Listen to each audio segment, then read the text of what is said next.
ಕುಮಾರಧಾರ ನದಿಯ ಬಗ್ಗೆ ನಿರೂಪಣೆಯನ್ನು ಮಾಡಿದ್ರು. ಆದ್ಮೇಲೆ ಅದರಲ್ಲಿ ಹೇಳಿರುವಂತಹ ವಿಷಯ ಕುಮಾರಧಾರ ನದಿಯೇ ತೀರ ಅನ್ನುವಂಥದ್ದು ಮುಕ್ತಿಯನ್ನ ಕೊಡುವಂತಹ ಸ್ಥಳ ಎಂದು ಕರೆಸಿಕೊಂಡಿದೆ. ಈ ಸ್ಥಳದಲ್ಲಿ ಒಳ್ಳೆ ತಪಸ್ಸನ್ನ ಮಾಡ್ತಾ ಮಂತ್ರಗಳ ಜಪವನ್ನ ಮಾಡ್ತಾ ನಿರಂತರವಾಗಿ ಸಾಧನೆಯನ್ನ ಮಾಡಿಕೊಳ್ಳಬಹುದು ಅಂತ ಈ 36ನೇ ಶ್ಲೋಕದಲ್ಲಿ ಹೇಳಿದ್ದಾರೆ. ಆದ್ಮೇಲೆ ಈಗ ಆ ಸುಬ್ರಹ್ಮಣ್ಯ ಕ್ಷೇತ್ರದ ವರ್ಣನೆಯನ್ನ ಮಾಡ್ತಾ ಇದ್ದಾರೆ. ಸುಬ್ರಹ್ಮಣ್ಯಸ್ಯ ಮಹಿಮಾ ವರ್ಣಿತುಂ ಕೇನ ಶಕ್ಯತೆ ಯತ್ರೋಚ್ಚಿಷ್ಟಮಪಿ ಸ್ಪಷ್ಟಂ ಪಿತೃಣ ಶೋಧಯತ್ಯಹೋ.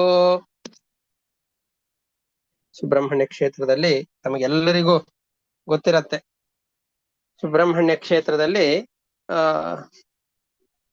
ಎಡೆ ಸ್ನಾನ ಅಂತ, ಮಡಿ ಸ್ನಾನ ಅಂತ ಇತ್ತು, ಈಗ ಎಡೆ ಸ್ನಾನ ಅಂತ ಮಾಡಿದ್ದಾರೆ. ಕುಷ್ಠರೋಗ ಇರುವಂತಹ ವ್ಯಕ್ತಿ ಆದ್ರೂ ಕೂಡ ಯಾವ ಕ್ಷೇತ್ರದಲ್ಲಿ ಉಚ್ಚಿಷ್ಟ ಎಂಜಲು ಸಹ ಕುಷ್ಠರೋಗಿಗಳಲ್ಲಿರುವಂತಹ ರೋಗವನ್ನ ಕಳೆದು ಪರಿಶುದ್ಧರನ್ನಾಗಿ ಮಾಡುತ್ತೋ ಅಂತಹ ಆ ಸುಬ್ರಹ್ಮಣ್ಯ ಕ್ಷೇತ್ರದಲ್ಲಿ ಅಧಿಪತಿಯಾಗಿ ನಿಂತಿರುವಂತಹ ಸುಬ್ರಹ್ಮಣ್ಯ ಸ್ವಾಮಿಯ ಮಹತ್ವವನ್ನ ಏನು ಅಂತ ನಾವು ಹೇಳೋಣ. ಸುಬ್ರಹ್ಮಣ್ಯಸ್ಯ ಮಹಿಮಾ, ಸುಬ್ರಹ್ಮಣ್ಯ ಅಂತ ಪಾರ್ವತೀ ದೇವಿ ಮತ್ತು ರುದ್ರದೇವರ ಮಗನಾದಂತಹ ಸುಬ್ರಹ್ಮಣ್ಯ ಯಾರಿದ್ದಾನೋ ಅಂತಹ ಸುಬ್ರಹ್ಮಣ್ಯ ದೇವರ ಮಹಿಮೆ ಹೇಳ್ತಾ ಇದ್ದಾರೆ. ಅಲ್ಲಿ ವಿಶೇಷವಾಗಿ ಸುಬ್ರಹ್ಮಣ್ಯ ಸನ್ನಿಧಾನ ಅನ್ನುವಂಥದ್ದಿದೆ. ಯಾವ ಕ್ಷೇತ್ರದಲ್ಲಿ ಬ್ರಾಹ್ಮಣರ ಎಂಜಲು ಕೂಡ ಕುಷ್ಠರೋಗಿಗಳಾದಂತಹ ಜನರನ್ನ ಪೂರ್ಣವಾಗಿ ಆರೋಗ್ಯ ಪೂರ್ಣರನ್ನಾಗಿ ಮಾಡುತ್ತೋ ಅಂತಹ ಸುಬ್ರಹ್ಮಣ್ಯ ದೇವರ ಮಹಾತ್ಮ್ಯವನ್ನ ವರ್ಣನೆ ಮಾಡುತ್ತೇವೆ ಅಂತ ಯಾರು ತಾನೇ ಹೇಳಿಕ್ ಸಾಧ್ಯ? ಯಾಕೆ ಅಂತಂದ್ರೆ ಸುಬ್ರಹ್ಮಣ್ಯ ಕ್ಷೇತ್ರದಲ್ಲಿ ಬ್ರಾಹ್ಮಣರು ಊಟವಾಗಿ ಮುಗಿದ ಮೇಲೆ ಅವರ ಎಂಜಲ ಎಲೆಯ ಮೇಲೆ ಹೊರಳಾಡಿ ಸ್ನಾನ ಮಾಡಿದರು ಅಂತಂದ್ರೆ, ಆ ಹೊರಳಾಡಿದರು ಅಂತಂದ್ರೆ ಶರೀರದಲ್ಲಿ ಅಂಟಿದಂತಹ ಕುಷ್ಠರೋಗ ಅನ್ನುವಂಥದ್ದು ನಾಶವಾಗತ್ತೆ ಅಂತ ಪ್ರಸಿದ್ಧಿ ಇದೆ. ಸುಬ್ರಹ್ಮಣ್ಯ ಕ್ಷೇತ್ರದ ಉಚ್ಚಿಷ್ಟಕ್ಕೆ ಇಷ್ಟು, ಆ ಎಂಜಲಿನ ಆಹಾರಕ್ಕೆ ಇಷ್ಟು ಮಹತ್ವ ಇರಬೇಕಾದ್ರೆ ಆ ಕ್ಷೇತ್ರಕ್ಕೆ ಅಧಿಪತಿಯಾದಂತಹ ಸುಬ್ರಹ್ಮಣ್ಯ ಸ್ವಾಮಿಯ ಮಹಿಮೆಯನ್ನ ಅಪಾರ ಅಂತ ನಾವೇನು ಹೇಳಬೇಕೇನು? ಅದು ಅನಾಯಾಸವಾಗಿ ಸಿದ್ಧವಾಗತ್ತೆ. ಈ ಸುಬ್ರಹ್ಮಣ್ಯ ಅನ್ನುವಂಥದ್ದು ಪುತ್ತೂರಿನಿಂದ ಒಂದು 30-35 ಕಿಲೋಮೀಟರ್ ಇದೆ. ಸ್ಕಂದ ಪ್ರಾದುರ್ಭಾವಗೊಂಡಂತಹ ಸ್ಥಳ ಇದು. ಕುಮಾರಧಾರಾ ನದಿಯ ಅತ್ಯಂತ ಪಕ್ಕದಲ್ಲಿಯೇ ಇರುವಂತಹ ದೇವಸ್ಥಾನ. ನೋಡಿ, ಅವರಿಗೆಲ್ಲ ಗೊತ್ತಿರತ್ತೆ. ಅದರ ಪಕ್ಕದಲ್ಲಿ ಮಧ್ವಾಚಾರ್ಯರು ಪ್ರತಿಷ್ಠಾಪನೆ ಮಾಡಿದಂತಹ ಸುಬ್ರಹ್ಮಣ್ಯ ಮಠ ಇದೆ. ಅದರ ಹಿಂಭಾಗದಲ್ಲಿ ದರ್ಪಣ ತೀರ್ಥ ಅಂತಿದೆ, ಆ ಮಠದ ಪಕ್ಕದಲ್ಲೇ ಇದೆ. ಇದೆಲ್ಲವೂ ಅಲ್ಲೇ ಇದೆ.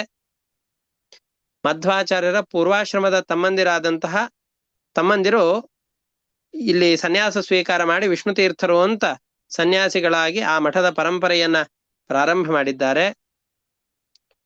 ಈಗಲೂ ಕೂಡ ಮಧ್ವಾಚಾರ್ಯರ ತಮ್ಮರಾದಂತಹ ಪೂರ್ವಾಶ್ರಮದ ತಮ್ಮಂದಿರು ಸುಬ್ರಹ್ಮಣ್ಯ ಮಠದ ಮೂಲ ಪುರುಷರಾದಂತಹ ವಿಷ್ಣು ತೀರ್ಥರು ಅಲ್ಲಿ ಸಶರೀರರಾಗಿ ತಪಸ್ಸನ್ನ ಮಾಡ್ತಾ ಇದ್ದಾರೆ. ಮುಂದೆ ಯಾವುದೋ ಒಂದು ಸಂದರ್ಭದಲ್ಲಿ ಸತ್ಸಿದ್ಧಾಂತ ಸನ್ಮಾರ್ಗವನ್ನ ಬೋಧಿಸುವಂತಹ ವ್ಯಕ್ತಿಗಳು ಕಡಿಮೆ ಆದಂತಹ ಸಂದರ್ಭದಲ್ಲಿ ಇವರು ಪರ್ವತದಿಂದ ಇಳಿದು ಬಂದು ಮಧ್ವಾಚಾರ್ಯರು ಭೂಗತ ಮಾಡಿ ಇಟ್ಟಿರುವಂತಹ ತಮ್ಮ ಗ್ರಂಥಗಳನ್ನ ಹೊರಗಡೆ ತೆಗೆದು ಸತ್ಸಿದ್ಧಾಂತವನ್ನ ಪ್ರಸಿದ್ಧ ಮಾಡ್ತದೆ ಅಂತ ಅನೇಕ ಸ್ಥಳಗಳಲ್ಲಿ ಈ ವಿಷಯದಲ್ಲಿ ಪ್ರಸಿದ್ಧಿ ಇದೆ. ಅಂತಹ ಅಪೂರ್ವವಾದಂತಹ ಮಧ್ವಾಚಾರ್ಯರ ಪೂರ್ವಾಶ್ರಮದ ತಮ್ಮಂದಿರಾದಂತಹ ವಿಷ್ಣು ತೀರ್ಥರು ಸನ್ಯಾಸಿಗಳಾಗಿ ಪ್ರವರ್ತನೆ ಮಾಡಿದಂತಹ ಸುಬ್ರಹ್ಮಣ್ಯ ಮಠ ಏನಿದೆಯೋ ಆ ಸುಬ್ರಹ್ಮಣ್ಯ ಮಠದ ಪ್ರದೇಶ ಸ್ಕಂದನು ಭೂಮಿಯಲ್ಲಿ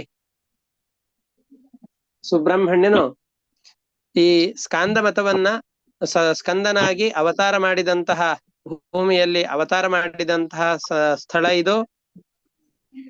ಇಂತಹ ಸ್ಥಳದಲ್ಲಿ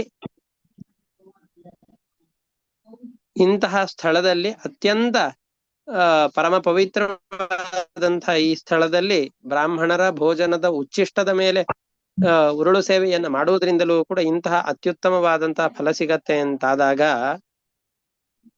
ಅಲ್ಲಿರುವಂತಹ ಕ್ಷೇತ್ರದ ಸ್ವಾಮಿಯಾದಂತಹ ಸುಬ್ರಹ್ಮಣ್ಯನ ಮಹಿಮೆಯನ್ನ ನಮ್ಮಂತಹ ಅಲ್ಪರಾದಂತಹ ವ್ಯಕ್ತಿಗಳು ಪೂರ್ತಿಯಾಗಿ ನಿರೂಪಣೆ ಮಾಡ್ಲಿಕ್ಕೆ ಹೇಗೆ ಸಾಧ್ಯ, ತಿಳಿಲಿಕ್ಕೆ ಸಾಧ್ಯ ಇಲ್ಲ ಅನ್ನೋದನ್ನ ಹೇಳ್ತಾ ಇದ್ದಾರೆ. ಸುಬ್ರಹ್ಮಣ್ಯಸ್ಯ ಮಹಿಮಾ ವರ್ಣಿತುಂ ಕೇನ ಶಕ್ಯತೆ. ಸುಬ್ರಹ್ಮಣ್ಯ ಸ್ವಾಮಿಯ ಮಹಿಮೆಯನ್ನ ಯಾರ ತಾನೇ ವರ್ಣನೆ ಮಾಡಿ ಮುಗಿಸ್ಲಿಕ್ಕೆ ಸಾಧ್ಯ. ಯತ್ರ ಉಚ್ಚಿಷ್ಟಮಪಿ, ಯಾವ ಸುಬ್ರಹ್ಮಣ್ಯ ಕ್ಷೇತ್ರದಲ್ಲಿ ಬ್ರಾಹ್ಮಣರು ಉಂಡು ಉಳಿದಂತಹ ಎಂಜಲವೂ ಕೂಡ ಸ್ಪಷ್ಟಂ ಸ್ಫುಟವಾಗಿ ಶ್ವಿತ್ರಿಣಃ ಅಂತಂದ್ರೆ ಕುಷ್ಠರೋಗ ಬಂದಂತಹ ವ್ಯಕ್ತಿಯನ್ನ ಶೋಧಯತಿ ಪರಿಶುದ್ಧಗೊಳಿಸತ್ತೆ. ಆಶ್ಚರ್ಯ ಇದು. ಇಂತಹ ಬ್ರಾಹ್ಮಣರು ಉಂಡು ಉಳಿದಂತಹ ಎಂಜಲಿನ ಮಹತ್ವವೇ ಇಷ್ಟಿರ್ಬೇಕಾದ್ರೆ ಸುಬ್ರಹ್ಮಣ್ಯ ಸ್ವಾಮಿಯ ಮಹತ್ವವನ್ನ ಇನ್ನೇನು ಹೇಳೋಣ ಅಂತ ಇದರಲ್ಲಿ ಹೇಳ್ತಾ ಇದ್ದಾರೆ. ಸುಬ್ರಹ್ಮಣ್ಯಸ್ಯ ಮಹಿಮಾ ವರ್ಣಿತುಂ ಕೇನ ಶಕ್ಯತೆ ಯತ್ರೋಚ್ಚಿಷ್ಟಮಪಿ ಸ್ಪಷ್ಟಂ ಶ್ವಿತ್ರಿಣ ಶೋಧಯತ್ಯಹೋ ಅಂತ ಇದರ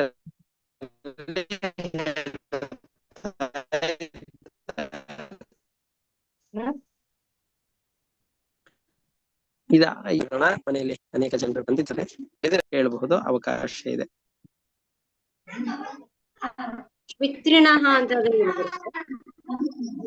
ಶ್ವಿತ್ರಿಣಃ ಅಂತಂದ್ ಹೇಳಿದ್ರೆ ಕುಷ್ಠರೋಗ ಉಳ್ಳವರು ಅಂತ. ಧನ್ಯವಾದಗಳು.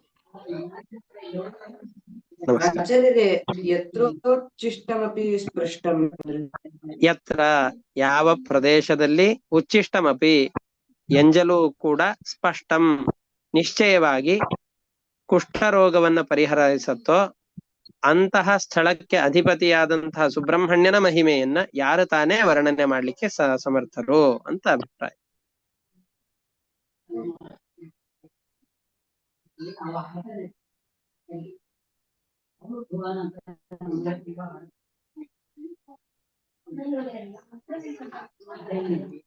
ಸರಿ, ಹಾಗಾದ್ರೆ ಇವತ್ತಿನ ಪಾಠವನ್ನ ಇಷ್ಟಕ್ಕೆ ನಿಲ್ಲಿಸ್ಕೊಂಡಿರೋಣ.